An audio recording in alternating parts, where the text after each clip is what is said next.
안녕하세요. 30대 초반의 돌싱녀로 돌아온 여성입니다. 남자 보는 눈이 없다는 말이 있죠. 아마 저를 두고 하는 말일 거예요. 맞아요. 남자 보는 눈이 없어서 최악의 남자와 결혼했고 결국은 이혼했죠. 변명을 조금 해보자면 남편을 만났을 시기에 정신적으로 그리 좋은 상태가 아니었어요. 저희 가정이 그렇게 안정적인 것도 아니었고요. 부모님은 매일같이 싸우고 그 밑에서 갈팡질팡하던 외동딸에 불과했으니까요. 그럴 때 만난 남편은 참 좋은 사람이라고 생각됐어요. 젠틀하고 사람을 웃게 해주고 부드럽고 좋은 사람이다 싶었거든요. 그게 다 바람둥이가 지니는 특징인 줄도 모르고 홀라당 넘어가 버렸죠. 남편에게 여자가 많았다는 사실도 결혼하고 몇 년이 지나서야 알았어요. 그 전에는 콩깍지가 씌어서였는지 누가 그런 말을 해줘도 우리 사이를 방해하는 말이라고만 생각하곤 했거든요. 보고 싶은 대로만 볼 만큼 정신적으로 궁지에 몰려 있었던 것 같아요.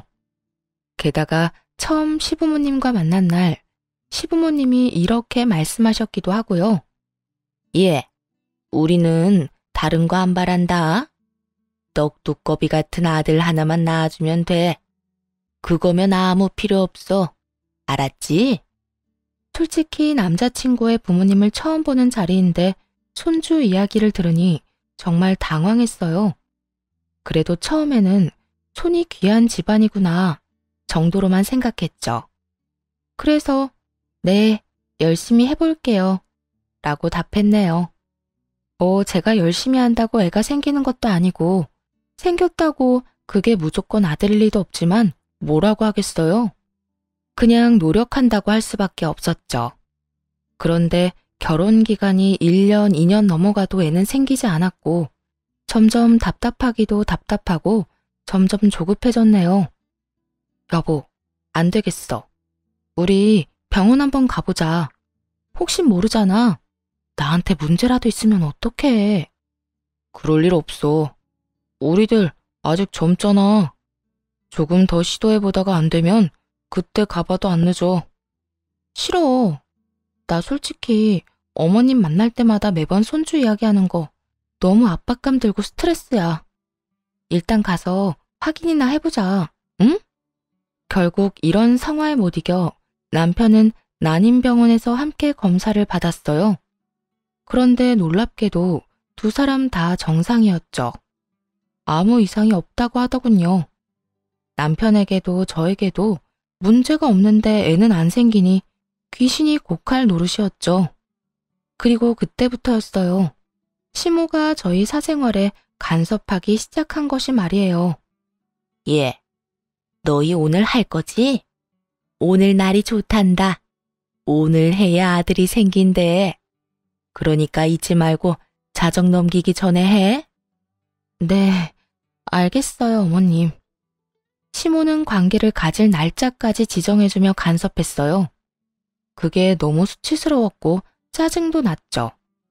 왜 시모에게 이런 이야기까지 들어야 하는지 정말 모르겠더라고요. 게다가 남편도 문제였죠. 오빠, 오늘 언제 들어올 거야? 선생님이 어제 오늘 둘 중 하루는 꼭 해야 한다고 했는데 어제도 오빠 늦게 들어왔잖아. 애를 나 혼자 가질 수도 없는 거고 오빠가 좀 신경 써주면 안 돼? 아니, 약속이 있었던 걸 어떡하라고. 그리고 늦게 들어가면 늦게 들어간 대로 하면 되지. 왜 아침부터 전화해서 난리야? 저번에도 그런 식으로 하다가 몇 번을 놓쳤으니까 그렇지. 오빠 어머님이 전화해서 우리 언제 합방해야 되는지 알려줄 정도야. 그 정도면 오빠도 빨리 애 낳고 끝내고 싶지 않아? 그렇다고 약속을 깨고 갈 수는 없잖아. 우리 서로 귀찮게 굴지 말자. 애도 물론 중요하지. 근데 난 내 생활도 중요해. 그 말은 제가 하고 싶은 말이었어요. 저라고 제 생활이 중요하지 않은 건 아니었거든요. 다만 남편과 다르게 너무 많은 압박을 받고 있었고 그 스트레스에서 빨리 벗어나고 싶었을 뿐이에요. 나도 내 인생 살고 싶어. 그러면 우리 이렇게 살지 말자. 오빠가 어머님한테 말씀드려. 우리 이제 아이 안 갖겠다고. 이런 식으로 강압적으로 아이 갖고 싶진 않다고 오빠가 느끼는 그대로 얘기해. 그럼 되잖아. 그냥 무시해. 왜 나한테 그런 일을 떠넘기는 건데? 애가 안 생기는 게 내 탓도 아닌데 왜? 아, 그럼 그게 내 탓이야? 그런데 오빠 탓은 있지. 오빠가 이렇게 시간을 안 지켜주잖아. 의사 선생님이 정해준 시간도 안 지키는데 애를 만들 수 있긴 해? 이렇게 된 거 다 오빠 탓이니까 오빠가 어머니한테 얘기하든지. 그러나 남편은 결국 시모에게 아무런 이야기도 하지 않았어요. 그리고 시모는 애가 생기지 않는다며 또다시 막말을 쏟아내기 시작했고요. 너 젊었을 적에 문란하게 논 거 아니니? 네 과거야 내가 모르지만 그래도 이렇게까지 애가 안 생기는 거 보면 네 자궁에 문제가 있는 것 같아. 너 혹시 애 생겼다가 지우고 그러진 않았어? 정말 지독하게 모욕스러운 말이었어요. 그 말을 듣는데 눈가가 확 뜨거워지더라고요. 문란? 그 말은 저한테 할 게 아니라 남편에게 해야 할 말이었어요. 결혼하고 3년째 되던 해 남편의 외도를 알게 되었는데 정말 충격적이었거든요. 남편은 여자가 엄청 많았더라고요. 지인들에게 알아보니 결혼하기 전에도 많은 여자를 만나고 다녔다고 했고요. 전혀 몰랐던 건 남편이 잘 속인 것도 있겠지만 콩깍지가 씌어서 그런 걸 의심할 생각도 하지 않았기 때문이었죠. 어머님, 문란하다는 말은 저한테 할 게 아니라 어머님 아들한테 하셔야죠.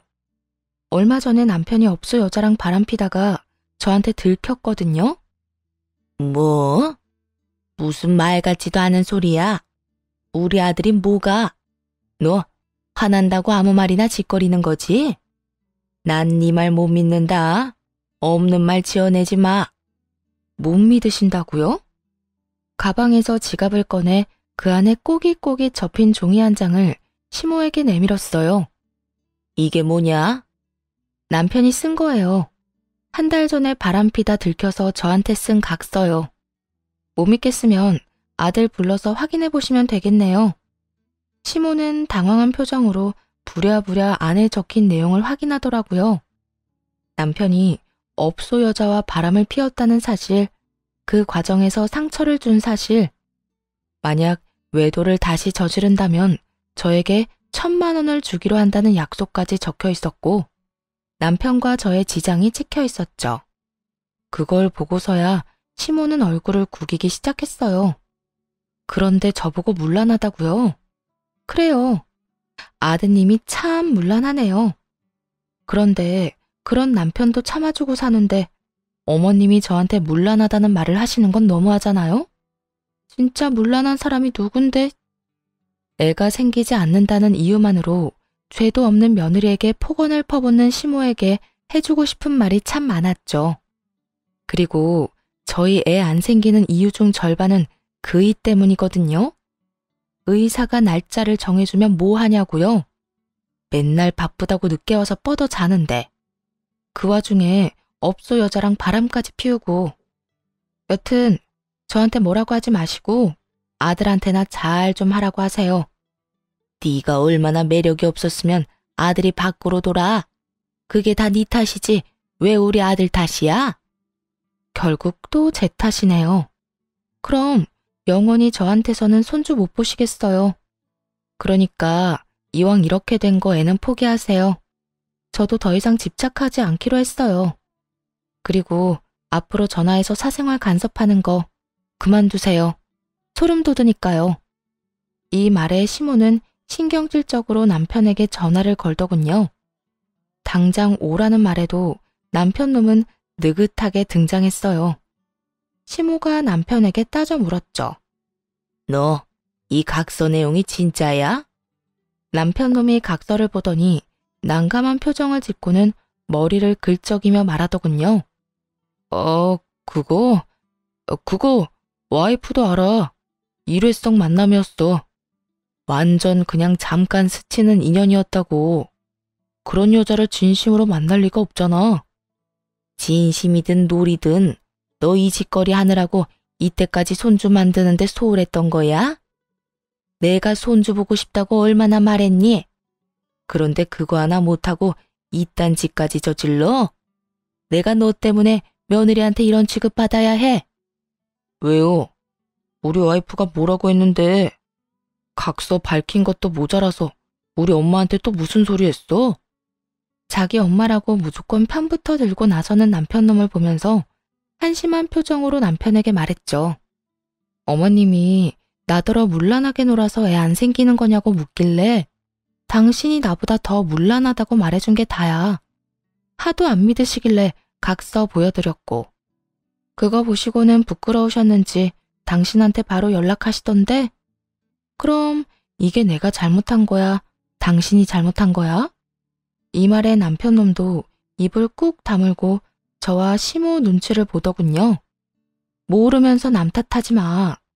그리고 당신이 말하기 싫어하는 것 같아서 내가 어머님한테 말씀드렸어. 우리 애 가지는 걸로 집착 안 하기로. 당신이 먼저 그렇게 이야기했으니까 앞으로 손주 이야기할 거면 어머님이랑 당신 둘이서 이야기해. 나 빼고. 남편놈과 시모는 그 이후로 더는 손주 이야기를 꺼내지 않았어요. 하지만 점점 이 결혼 생활에 강한 회의감이 들었죠. 이혼에 대해 진지하게 생각하는 계기가 됐거든요. 솔직히 말해서 지금 당장 이혼하고 싶냐고 묻는다면 지금 당장이라도 그렇다고 말할 정도였죠. 하지만 그 당시의 상황이 그리 좋지 않았어요. 애를 가지기 위해 직장까지 그만둔 상태였거든요. 한 달 전 남편의 외도를 알고도 강하게 나가지 못한 이유 역시 그것 때문이었고요. 물론 일회성 만남이라며 남편이 손이 발이 되게 빌었으니 참고 넘어간 것도 있었지만요. 하지만 그보다도 직업도 없는 상황에서 이혼까지 하고 나면 정말 패배자가 된 것 같은 기분이 들 것 같았거든요. 그래서 어떻게든 참았던 건데 시모의 막말과 남편놈의 저런 행동까지 겹치니 도저히 더는 참기 어려웠어요. 그래서 우선 직장부터 다시 구했죠. 다행스럽게도 저번 직장보다도 더 좋은 조건으로 취직할 수 있었네요. 일을 다시 시작한 게 시모와 남편은 마음에 안 드는 듯 했지만 더는 뭐라 말 못하고 하고 싶은 대로 하라며 그냥 놔두더라고요. 하긴 입이 10개라도 할 말이 없겠지만요. 그때부터는 정말 원하는 대로 살아보자 싶었네요. 그리고 다음에도 이런 분통 터지는 일이 있으면 이번에는 무조건 이혼하겠다는 생각을 머리에 콕 박아놨죠. 그렇게 한 달, 2달, 반년이라는 시간이 흐르는 동안 남편과 시모는 딱히 간섭하지 않았고 평온한 시간이 흘렀어요. 둘에게서 눈을 돌리자 정말 평화롭고 좋았죠. 남편도 집에서는 제 눈치를 보기에 바빴고 일찍 집에 들어오려 애쓰더군요. 그런데 폭탄은 언제나 불시에 터지는 법인가 봐요. 어느 날 남편놈이 다른 언질도 없이 웬 갓난아기를 데리고 집에 왔으니까요. 100일도 채 지나지 않아 보이는 어린 아이였어요. 아기를 보고 굳어있는데 남편이 툭 던지더군요. 나한테 동생 하나 있는 거 알지? 이야기를 들어본 적은 있었어요. 남편과 나이 차이가 많이 나는 어린 여동생이라고 했죠. 어릴 때 찍었다던 가족 사진을 본 적은 있었는데 그 외에는 단 한 번도 실제로 보지 못했지만요. 시모와 남편 말로는 제멋대로 사는 자유인이라서 어릴 때 집을 나가 여태까지 돌아오지 않는다고 하더라고요. 게다가 그만큼 사고도 많이 쳤다고 들었고요. 들어는 봤지. 근데 아가씨가 집에 오신 거야? 집에 돌아온 건 아니고 이 애만 맡기고 다시 나갔어. 걔가 어릴 때부터 사고를 좀 치고 다니긴 했는데 이번에는 애를 낳아서 왔더라고. 무슨 사연인지는 모르겠지만 자기는 키울 수 없으니까 엄마한테 키워달라고 데려왔더라고. 그 말을 듣고 당황했어요. 시모에게 맡겼다던 아이를 왜 여기 데려온 건지 솔직히 짐작이 갔지만 생각하고 싶지도 않았거든요. 그런데 남편은 결국 제일 듣고 싶지 않았던 말을 꺼내더군요. 엄마가 동생네 아들을 우리 자식으로 키우라고 하셔서 데리고 왔어. 솔직히 애가 안 생기기도 하고 핏줄이 중요하다면 동생 자식이라도 나는 상관없어. 당신도 굳이 애한테 집착하고 싶지 않다며. 그럼 이 애를 우리 자식으로 키우면 좋잖아. 아무리 그래도 이런 중대한 사항을 저한테 이런 방구도 없이 어떠한 상의도 없이 무턱대고 저지르는 건 아니죠. 얼마나 어이가 없었는지 몰라요. 지금 당장 아기한테 필요한 물건도 없는 건 물론이고 아무런 준비도 되어 있지 않았거든요. 게다가 갓난아기면 일을 하면서 키울 수도 없잖아요. 취직한 지 반년 만에 다시 일을 그만둬야 하는 상황이라 미치겠더라고요. 이건 도저히 아니다 싶어서 남편과 함께 아기를 데리고 시댁으로 찾아갔어요. 물론 따지러 간 거였죠. 어머님, 이게 다 무슨 일이에요? 신우 아이를 저희 아이로 키우라니요. 그럼 넌 애도 안 낳고 키우지도 않으면서 우리 집안 며느리로 편하게 있을 생각이었니? 너도 뭐라도 해야 할 거 아니야. 애 만드는 거에 집착하지 않겠다는 말까지 해놓고서는 너도 참 뻔뻔하기 그지없구나. 뻔뻔하다니. 집착하지 않는다는 게 아이를 가지지 않겠다는 말은 아니잖아요. 생기면 낳을 거예요. 안 생기는 아이를 제가 어떻게 낳겠어요? 그러니 하는 말이야. 내가 너한테 애 낳아달라고 사정하지 않을 테니 이 아이라도 네 자식처럼 키워. 혹시 제가 임신이라도 하면 이 애는 어쩌고요? 걔도 내 핏줄이고 네 남편 핏줄이야. 너 내가 왜 이렇게 정이 없어?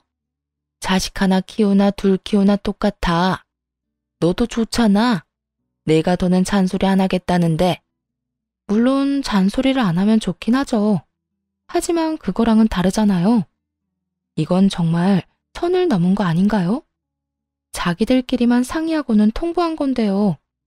아니, 이렇게 중요한 결정을 무슨 쇼핑하는 것 마냥 어떻게 그렇게 처리해요? 한숨도 나오고 완전 짜증나긴 했지만 애를 보니 또 불쌍하기도 하고. 하긴 애가 무슨 죄가 있겠어요. 이미 제 아이를 키우고 있었다면 아마 절대로 이 애를 받지 않았겠죠.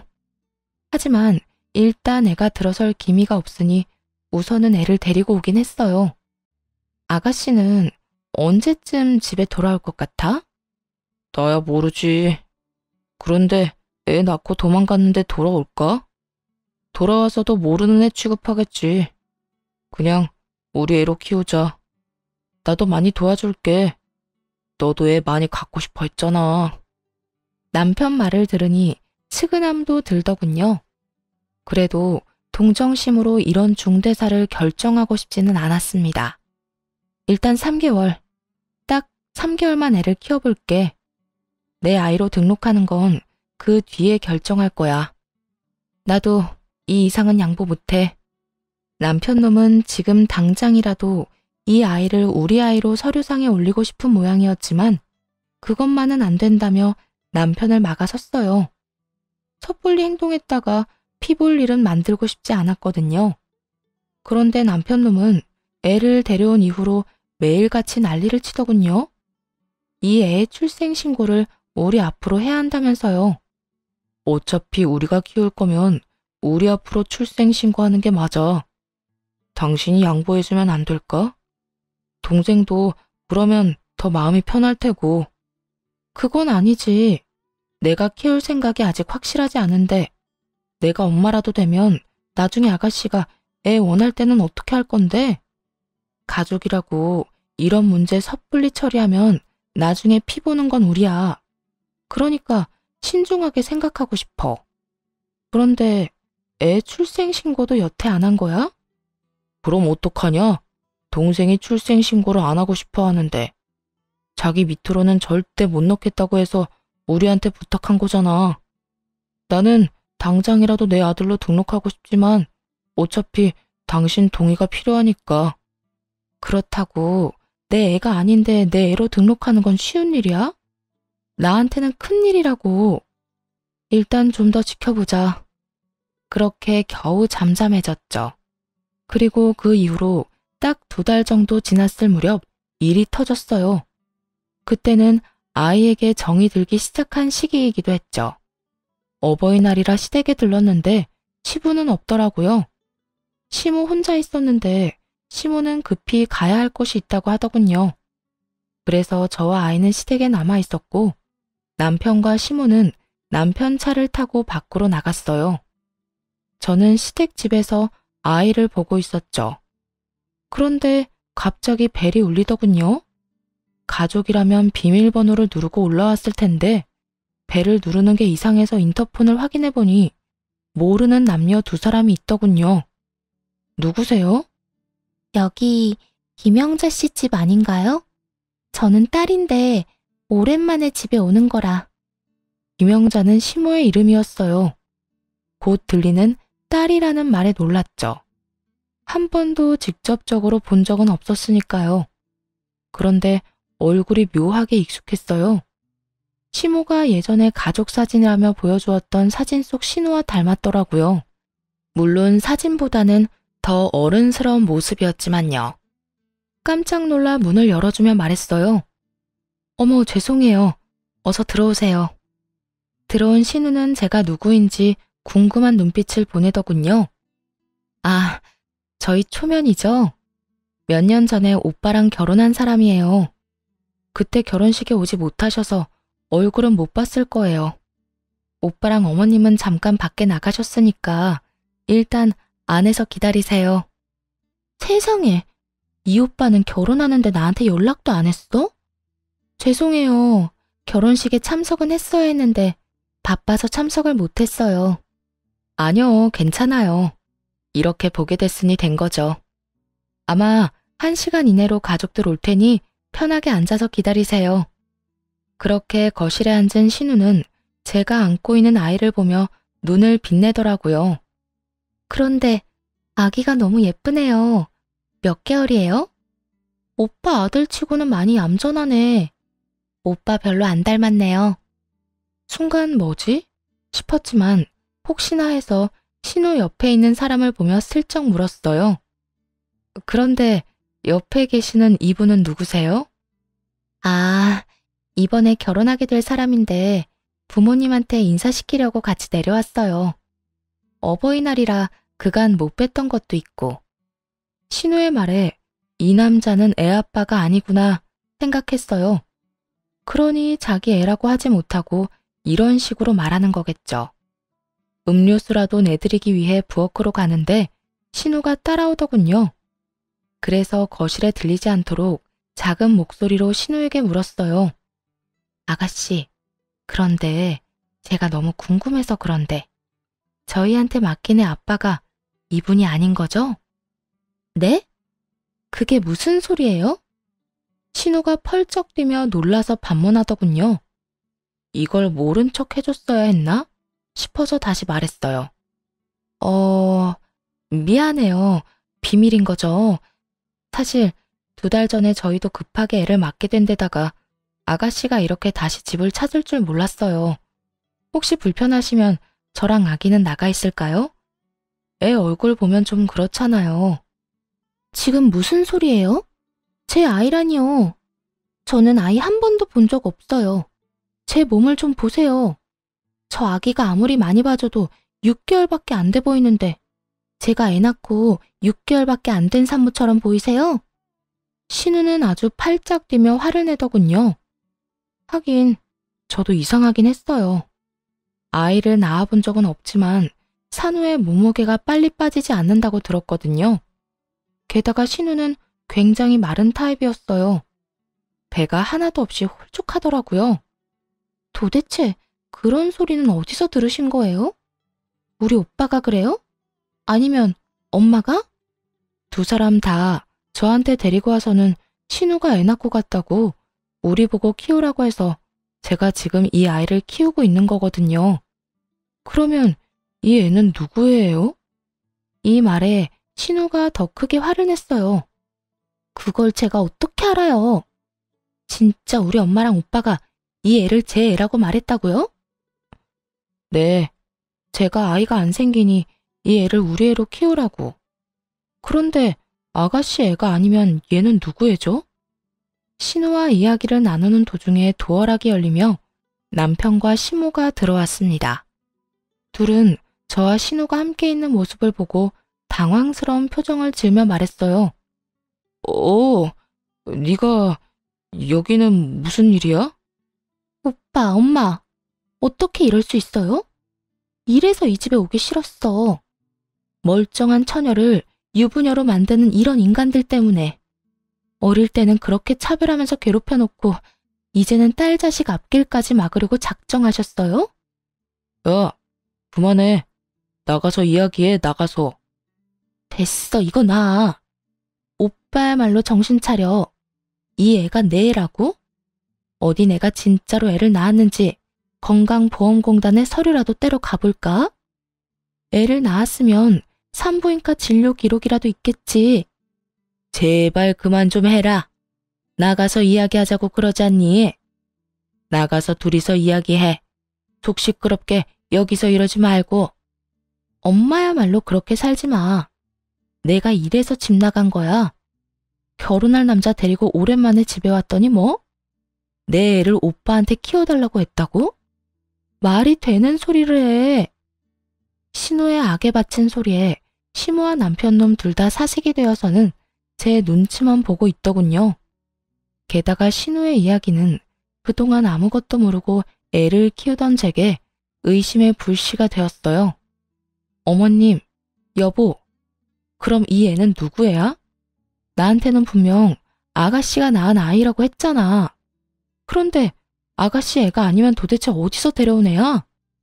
아버지 쪽 먼 친척이야. 우리도 가까운 사이는 아니야. 그럼 처음부터 그렇게 이야기하면 됐지. 왜 당신 동생이 낳은 아이라고 거짓말했어? 거짓말이 아니고 그래야 당신이 애를 봐줄 것 같아서. 아니야. 당신 지금 너무 이상해. 거짓말할 필요가 없는 걸 거짓말하고 있잖아. 남편이 쩔쩔매며 아무 대답도 못하는 걸 보며 이혼이 답이라는 생각이 들었어요. 이미 신뢰가 깨진 남자에게 무슨 믿음이 더 들겠어요? 사실 아이가 남편과 닮지 않아서 이틀 전에 친자 검사를 신청해놨거든요. 남편이 바람 피워서 데리고 온 아이일 거라고 생각해서요. 그래서 신우가 이 애가 자기 애가 아니라고 할 때 이미 마음속으로 이혼을 결심했어요. 나한테 거짓말까지 하고 애를 맡기려는 이유가 뭐야? 이번에 애 맡길 때도 나한테는 이런 방구 없이 어머님이랑 당신 둘이서 상의하고 나한테는 통보한 거잖아. 그러니까 나도 통보 하나 할게. 우리 이혼하자. 당신네들 하는 정신 나간 행동들 더는 봐주기 힘들어. 여보, 무슨 이혼이란 말을 그렇게 쉽게 해. 애는 어떡하고. 당신이 있어서 애를 데려온 건데. 어떡하긴. 당신이랑 어머님이 키우면 되지. 데려온 사람들이 책임지는 게 맞는 거 아니야? 이혼하자는 말에 애는 어떻게 하냐는 말부터 하는 남편을 보며 더 화가 치밀어 올랐어요. 저한테는 일말의 미안함도 없이 저딴 생각만 하고 있는 걸 보니 열불이 났죠. 그런데 그때 시모가 불난 집에 기름을 확확 때려 넣더라고요. 그래, 헤어져라. 차라리 이혼해. 애도 못 낳는 년 여태껏 가족으로 받아줬는데 이제는 필요 없지. 이 애가 있으면 우리도 너 같은 년 필요 없어. 허, 저야말로 그쪽 집안 인간들 필요 없거든요. 누구 애인지도 모를 애를 데려와서 저한테 키우라고 한 것도 충분히 수상하고요. 당신은 도대체 누구 애를 데려온 거야? 혹시 혼외자 아니야? 아니야. 사람 말을 왜 그렇게 못 믿어?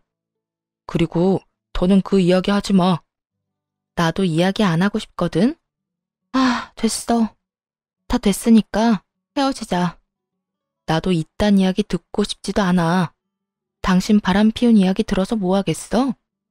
그렇게 그 아이를 시댁에 남겨두고 집으로 돌아왔어요. 남편은 대화하기를 꺼리는 건지 마주치기가 싫은 건지 집에도 들어오지도 않았죠. 솔직히 다행이라고 생각했어요. 얼굴 마주하면 고성과 주먹이 오갈 것 같았거든요. 그저 친자 확인 검사 결과만 기다렸죠. 그 결과만 나오면 남편을 유책 배우자로 만들고 바로 이혼할 생각이었어요. 며칠이 지나고 어느 날 폰을 잃어버리는 일이 생겼어요. 급하게 연락은 해야 하는데 폰은 없고 결국 어쩔 수 없이 급한 대로 집에 있던 컴퓨터로 카톡을 연결하려고 했죠. 그런데 남편의 컴퓨터라 그런지 남편의 카톡 창이 자동으로 뜨더군요. 잠금 모드라 비밀번호가 걸려 있었는데 단순하게도 0000으로 되어 있더라고요. 그렇게 의도치 않게 남편의 카톡을 탐방하다가 원무과라는 이름을 보게 되었어요. 보통은 원무과 누구누구 이렇게 적어 놓아야 하는데 그냥 원무과라고만 적힌 게 이상하더라고요. 그렇게 카톡을 열었다가 기겁할 뻔했네요. 두 사람의 대화는 통상적인 직원 간의 대화가 아니었거든요. 처음부터 속일 작정으로 만들어둔 이름이더라고요. 그 원무과는 남편의 상간녀였고요. 대화 내역은 1년 반 전으로 거슬러 올라갔습니다. 오늘 좋은 시간 보냈다. 너와 함께 계속 있고 싶었다. 그리고 차마 설명할 수 없을 만한 사진을 주고받은 것까지 확인했어요. 게다가 더 큰 문제는 대화가 이어진 지 반년도 안 되었을 때였어요. 상간녀가 대형 폭탄을 터뜨렸더군요. 아이가 생겼다고요. 이 대목에서 확신했죠. 이 아이가 바로 제가 키우고 있던 그 아이라는 걸. 시기가 딱딱 맞아 떨어지고 있었거든요. 그리고 고민하는 상간녀에게 남편놈이 의외의 제안을 하는 걸 봤네요. 나 어떡하지? 애가 생겼어. 당신 아이야. 벌써 4개월이래. 진정해. 병원은 갔다 왔어? 응. 그런데 난 결혼도 안 했는데 애를 가졌잖아. 사람들이 이상하게 보면 어떡해? 애를 지워야 하나? 혹시 애기 성별은 뭐야? 아들이래. 그런데 나는 아들, 딸 상관없어. 그냥 너무 무섭고 만삭되면 숨기지도 못할 텐데. 그렇게 대화가 한번 끊어졌다가 다음날 다시 대화가 이어졌어요. 애 낳는 거 내가 도와줄 테니까 애랑 나 사이 친자 검사 확인되면 우리가 애 데려갈게. 엄마와 이야기는 다 됐거든. 대가로 5천만 원. 애 낳기 전에 2,500, 애 낳고 2,500. 네가 감당하기 힘들면 우리한테 넘기는 게 어때? 애를 두고 거래를 했더군요.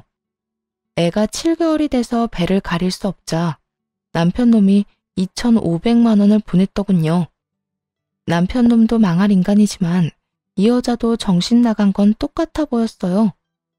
와, 똑같은 인간들끼리 만나서 개수작 떨고 정작 피해는 저 혼자 입은 꼴이죠. 그렇게 열받아가면서 글을 넘기는데 애가 태어난 시점이더군요. 친자 확인 검사 결과를 사진 찍어서 보내줬더라고요. 99.99%. 친자가 확실했어요. 그걸 확인한 후 또 돈을 그 여자에게 보냈더군요. 남편의 혼외자가 확실한 상황이었죠. 제가 한 친자 검사 따위는 확인할 필요도 없었네요. 진짜 화도 나는데 너무 허망하더군요. 이런 꼴을 보자고 결혼을 한 게 아니었는데 말이죠. 나름대로 최선을 다해 살아왔는데 어째서 이렇게 됐는지 알 수 없었어요. 한참을 울고 화내고 나서 바로 이혼 소송을 시작했습니다. 그리고 며칠 안 되어서 우편이 하나 날아왔어요. 친자검사 보냈던 곳에서 날아온 우편이었죠. 확인할 필요도 없었지만 수고가 아까워 봉투를 열었고 또 한 번 놀랐네요. 멍하니 보면서 이게 무슨 일인가 싶었어요. 제가 한 친자검사에서는 남편의 친자가 아니라고 나왔더라고요. 남편의 머리카락과 아이의 머리카락을 함께 보냈었거든요. 잘못될 리는 없었죠. 그런데 결과는 상간녀가 보내준 검사와 정반대니 놀랄 수밖에요. 남편놈이 자기 자식도 아닌 애를 키우고 있다고 생각하니 순식간에 기분이 좀 나아지더라고요. 그래, 너도 뒤통수 한 대 맞아봐라. 그 심정으로 검사 결과를 숨기고 소송을 진행했어요. 그리고 몇 달 지나지 않아 이혼 판결이 났죠. 애도 없고 짧은 결혼 기간 덕분인지 모르겠지만 생각보다 일찍 판결이 났네요. 이혼 소송 동안 누구의 아이인지 모르려는 시모가 보고 있었고 남편 놈은 집에 들어오지도 않았어요. 상간녀 집에 갔나 싶었는데 또 그것도 아니더라고요. 알고 보니 시댁에서 지내고 있었는데 이상하다 싶었어요. 이혼하고 나면 그 여자랑 살 거라고 생각했거든요. 그런데 그런 낌새가 없으니 이상했죠. 그래도 뭐 상간녀 위자료 소송도 했고 이제 알바겠어요? 이혼 소송 중이니 둘 다 자제하느라 그런가 보다 했어요. 남편 놈은 뭐가 그렇게 급한지 이혼 소송이 마무리되기도 전부터 아이를 자기 자식이라고 출생신고를 했더군요. 저는 상관없는 일이었지만 그게 남편에게 악수가 될 거라고 예상했어요. 그리고 자기 자식이라며 출생신고하는 남편 놈을 보며 속으로 한참을 비웃었네요. 자기 앞날을 모르고 행복에 겨워하는 웃긴 놈이더라고요. 그런데 순간적으로 그런 생각이 들더라고요. 이 놈을 더 열받게 하려면 어떻게 해야 하나 하는 생각이요. 그때 그 상간녀가 보냈다던 친자검사 결과지가 생각났어요. 상간녀는 진짜 아이 아빠가 누구인지 알고 있었잖아요. 그래서 그쪽을 잡고 흔들기로 했어요. 남편 놈에게 상간녀의 위자료 비용을 받은 다음 날, 남편의 상간녀에게 연락을 했었거든요. 이제 용건 다 끝난 거 아닌가요? 전화를 받자마자 상간녀는 뾰족하게 말하더라고요. 사실 저 그 애가 남편 애가 아닌 거 알아요. 저도 친자검사 했거든요. 폰 너머로 숨막히는 침묵만 전해져 왔어요. 긴장한 모양이더라고요. 절로 피식 웃음이 나더군요. 아직 이혼 판결은 안 났는데 판결 나고 다음날 그 사람한테 선물로 검사 결과지 줄 생각이에요. 그러니까 잘 생각하고 행동하세요. 이렇게 말하면 상간녀가 애를 데리고 도망갈 거라고 생각했어요.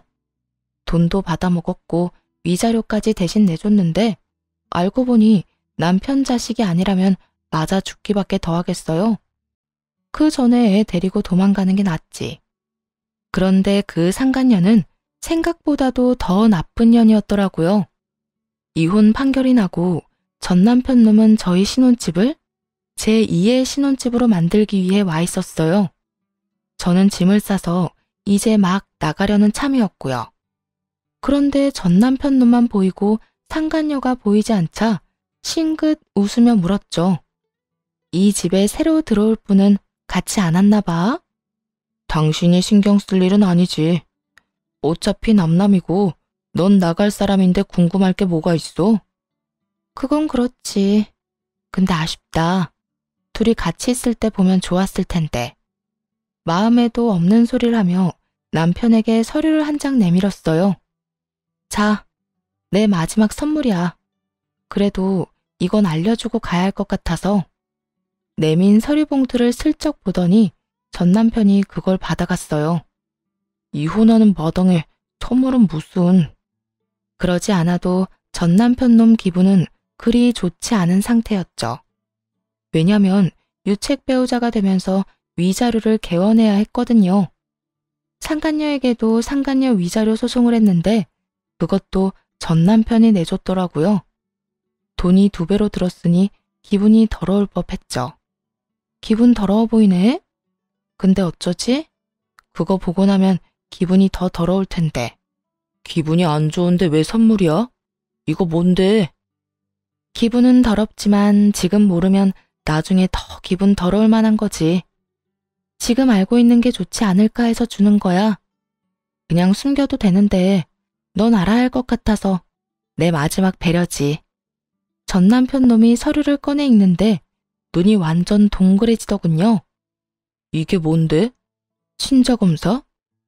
누구랑 누구를 검사한 거야? 부모 자식이 아니라고 나온 건데 설마. 전 남편 놈 얼굴이 슬슬 경악으로 바뀌더군요.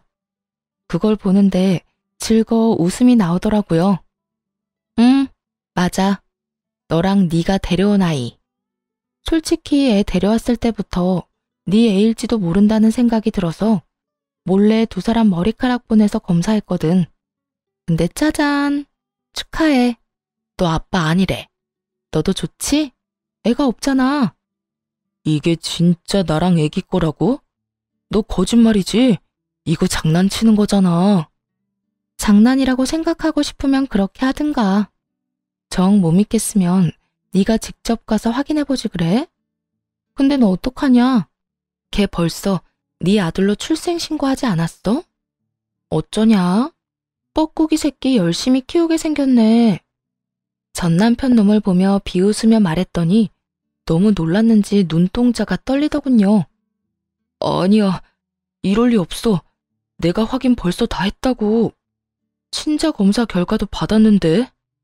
그거야 알 수 없지. 그 여자가 너랑만 바람 피웠을까? 다른 남자도 있었으면 그 남자랑 애 친자 검사한 결과를 너한테 보냈을 수도 있잖아. 안 그래? 그런데 그 여자 오늘 왜 안 왔어? 이 말에 전 남편 놈이 부들부들 떨며 그대로 나가버리더군요. 딱 보니 다시 검사하러 가는 모양이었죠. 급한 뒤통수가 딱 그렇게 보였어요. 그리고 한 달쯤 뒤부터 전 남편 놈이 사람을 하나 찾고 있다는 이야기를 들었죠.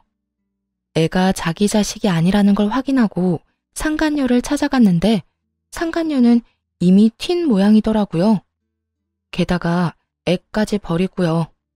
솔직히 그 여자가 애는 데리고 갈 거라고 생각했거든요.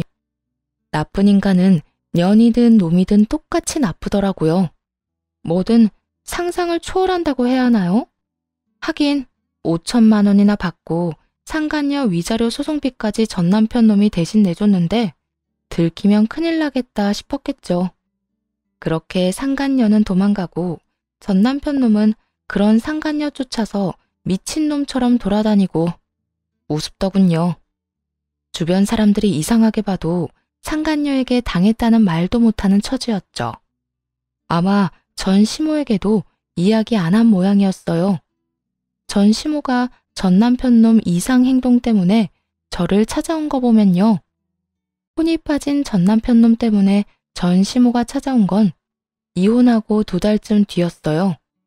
전 시모가 고급 유모차에 애를 태워서는 회사까지 찾아가서 기다리고 있더군요. 설마 저를 보러 왔다는 생각은 하지도 못하고 그냥 지나치려는데 붙잡으며 잠깐 이야기라도 하자고 하더라고요. 무슨 일이세요? 이제 저랑은 남남이신데 할 말이 남은 것도 아닐 것 같고. 너 곱게 헤어진 줄 알았더니 또 무슨 수작이야? 왜 우리 아들을 못 살게 굴어? 이번엔 무슨 말을 했길래 애가 혼이 다 빠져서 난리야? 혼이 다 빠졌어요? 하긴 그럴 수밖에요. 그런데 그거 제가 그런 거 아닌데 왜 저한테 오셨어요? 수작은 제가 아니라 다른 사람이 한 건데. 하긴 꼴을 보니 아직도 모르시는 것 같네요. 내가 뭘 몰라?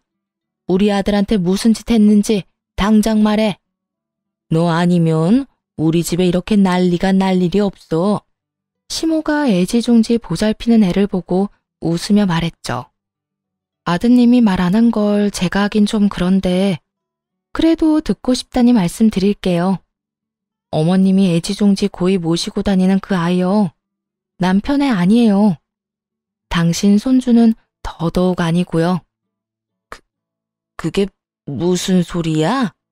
내가 친자 검사 결과까지 다 봤는데. 그 여자가 보내준 결과죠. 직접 가서 한 건 아니잖아요. 친아빠랑 애 검사해서 결과 나온 거 보내면 이쪽에서는 모르잖아요. 검사 결과가 다를 리가 없어. 그 여자가 우리 아들 애라고. 너 설마 우리 아들하고 다시 합치고 싶어서 그딴 거짓말로 애 들쑤셨어? 제가 왜요? 끔찍하니까 그런 소리 하지도 마세요. 거짓말로 들쑤시다뇨? 진짜 거짓말한 사람이 누군지도 모르고. 어머님도 불쌍하시네요. 잘나신 아드님도 그 애가 자기 아들이 아니라는 거 아니까 그렇게 돌아다니면서 그 여자 찾는 거잖아요. 그 여자 잡으려고.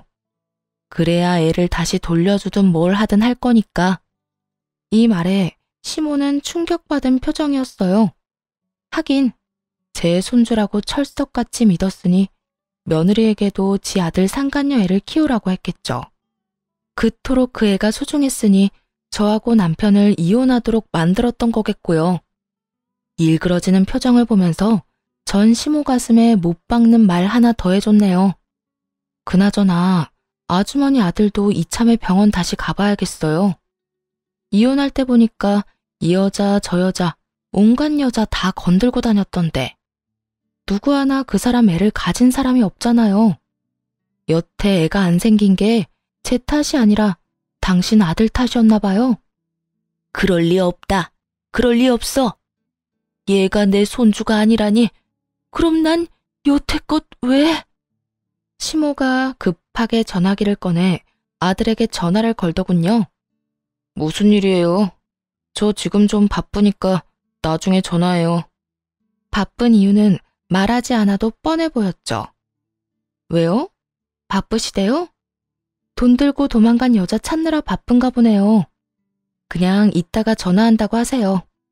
시모가 이 말에 한껏 째려보더니 전 남편에게 그러더라고요. 너, 얘가 내 손주가 아니라는 말 진짜니? 진짜야? 너 다시 검사해본 거 맞아? 이 애가 정말 네 새끼가 아니야? 저도 그것 때문에 지금 열받았거든요. 더 이상 그 이야기 꺼내지도 마세요. 그럼 이 애는 어쩌니? 네 자식이 아닌데 내가 데리고 있을 필요가 없잖아. 저도 모르겠으니까 일단 나중에 이야기하자고요. 여자를 잡아야 애를 돌려주든 말든 할 거 아니에요. 엄마까지 이런 식으로 시끄럽게 굴까봐 말 안 한 거 모르겠어요? 이놈아! 여보세요? 전 남편 놈은 전 시모의 전화를 그렇게 매몰차게 끊어버렸어요. 하긴 급한 일은 따로 있는데 시모에게 신경 쓸 정신이 어디 있겠어요? 시모는 끊어진 전화를 붙들고 망연자실하게 앉아있더군요. 정말 그 짧은 통화에 완전히 폭삭 늙어버렸더라고요. 저도 큰일 날 뻔했어요. 그때 갓난쟁이 데리고 와서 출생신고 우리 앞으로 하자고 했을 때 아무것도 모르고 했으면 진짜 완전 코 꿰일 뻔했잖아요. 근데 그 사람은 이혼 소송 중에 벌써 자기 자식으로 올린 것 같은데? 뭐 알아서 잘하겠죠. 한두 살 먹은 애도 아니고. 괘씸하고 용서 안 되는 인간들의 끝을 보니 속이 다 시원하더군요. 사라진 상간녀나 잘 찾아보세요. 위자료에 애 넘기는 값으로 6천만 원을 넘게 쓰도록 만들었는데 한 푼이라도 건지려면 여자 찾아야 하지 않겠어요? 그리고 그 애도 그 여자한테 넘겨주려면 말이에요. 시모는 부들부들 떨며 말도 못하고 굳어 있었어요. 한마디라도 쏘아붙이고 싶겠지만 그럴 수 있는 정신도 없나 보더라고요. 하기야 아이와 상간녀 생각으로 온통 가득할 테니 말이에요. 그런 시모를 놔두고 혼자 나왔네요. 나중에 이야기 들어보니 이 여자를 찾지도 못하고 애도 여전히 키우고 있다더군요. 생각 외로 기른정이 컸나 싶었는데 그건 전혀 아니었고요. 이 아이를 받아올 때 준 돈 5천만 원을 그 여자에게 되돌려 받으려면 애가 있어야 된다고 생각했던 모양이에요. 그런데 알기로는 그런 부정한 방법으로 건넨 돈은 못 돌려받는다고 알고 있는데 뭐 어떻게 될지는 그들만이 알겠죠. 그것도 그 여자가 잡혀야 어떻게 할 수 있을 텐데 여자는 하늘로 솟았는지 땅으로 꺼졌는지 보이지도 않는다고 하고요. 시간이 지날수록 힘들어지는 건 전 남편과 시모겠죠. 저야 그 인간들이 더 고통받도록 그 여자를 못 찾았으면 하는 마음이지만요. 글을 쓰고 나니 속이 더 후련한 것 같아요. 저한테는 이제 완료형이지만 그 인간들에게는 현재 진행형인 고통. 어떻게 재밌게 보셨나 모르겠네요. 긴 글 읽어주셔서 감사하고